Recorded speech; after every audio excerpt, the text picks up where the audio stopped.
আমি সাইকেলে ঘুগনি বিক্রি করি। সাইকেলে ঘুগনি বিক্রি করেন? জি, 15-16 বছর। কাজ কাম কম, তারপরে সাইকেলে বেচা কিনা করতে আসি, সব জায়গায় বেচা কিনা করা যায়। বই ধার থেকে ভালো, 3000 টাকা, মোটামুটি খারাপ না। 2000, 1500, 1800 রিক্সা চালাইছি। খুব বর্তমানে তবে দায় নাই কপালে। ছেলে মেয়ে লেখাপড়া শিখেছি। বড় বাজার যাই, 7 নম্বর ঘাট, 4 নম্বর ঘাট, 6 নম্বর ঘাট, খুলনার ভিতরে। খুলনা শহরের ভিতরে আর কি। সাইকেলের উদ্দেশ্য বড় গাড়ি নিয়ে তো ঢুকা যায় না, সিপাশে ওটা সাইকেল নিয়ে সব জায়গায় ঢুকা যায়। দোকানেতে গেলে মেলা টাকা খরচ আছে, অ্যাডভান্স দিতে হবে, আর তো বহুত আছে। আমি বেকার থাকতে পারবো। আমার সাইকেল আছে, আমি এই নিয়ে শুরু করছি। সাইকেলেই উনি হচ্ছে বিভিন্ন জায়গায় ঘুরে ঘুরে হচ্ছে বিক্রি করে থাকেন। দেখেন আমি দেখানোর চেষ্টা করতেছি আপনাদের। এই হচ্ছে তার হচ্ছে ঘুগনি। এটা হচ্ছে প্লাস্টিকের ইসে দেন, তাই তো? আচ্ছা, ওয়ান টাইম। এটা দাম কত?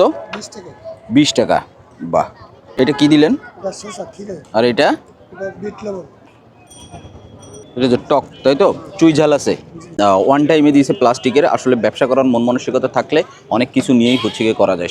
সাইকেল নিয়ে কিন্তু উনি ব্যবসাটা শুরু করছে। তো চলুন এটা টেস্ট করে দেখি আসলে এটার স্বাদটা কেমন। বিসমিল্লাহ। হচ্ছে আপনার বেশিটা ঘন না, একটু পাতলা টাইপের, এবং হচ্ছে ছোট ছোট কিন্তু চুই ঝাল আছে।